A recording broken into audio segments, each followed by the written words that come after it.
இன்றைக்கி வீடியோவில் நம்ம ஹேர் க்ரோத்துக்கான ஒரு சீரம் தான் பார்க்க போகிறோம். இந்த சீரம் நம்ம எப்படி ரெடி பண்ணணும் அப்படின்னா, அரிசி கழுவுன தண்ணி எடுத்து வச்சுக்கோங்க. ஒரு டம்ளர் அந்த மாதிரி ஊற்றிக்கோங்க. அடுப்பை சிம்மிலே வச்சு கொதிக்க விடுங்க.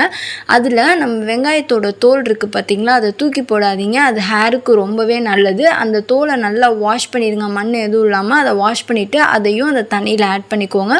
ஒரு ஸ்பூன் வெந்தயம் ஆட் பண்ணிக்கோங்க. ஒரு கைப்பிடி அளவுக்கு கருவேப்பிலை ஆட் பண்ணிக்கோங்க. எல்லாத்தையும் நல்லா கொதிக்க விடுங்க.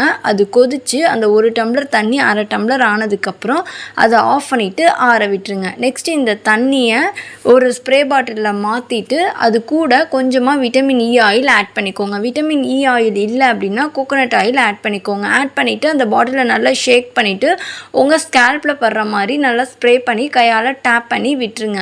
இந்த மாதிரி நீங்கள் அடிக்கடி பண்ணிட்டு வரப்போ உங்கள் முடி நல்லா திக்காக வளரும். நிறைய பேருக்கு முடி ரொம்பவே தின்னாக இருக்கும். அந்த மாதிரி இருக்கவங்க இந்த டிப்பை நீங்கள் ஃபாலோ பண்ணுறப்போ முடி நல்லா திக்காக வளரும். உங்களுக்கு பால்னஸ் எங்கெல்லாம் இருக்குதுன்னு நினைக்கிறீங்களோ அந்த இடத்துலலாம் இதை ஸ்ப்ரே பண்ணி விட்டு டேப் பண்ணிவிட்டு விட்டுருங்க. அது கண்டிப்பாக உங்களுக்கு அந்த இடத்துல பால்னஸ் தெரியாமல் முடி முளைக்கும். நிறைய பேபி ஹேர் க்ரோ ஆகுறது நீங்களே கண்கூட பார்ப்பீங்க.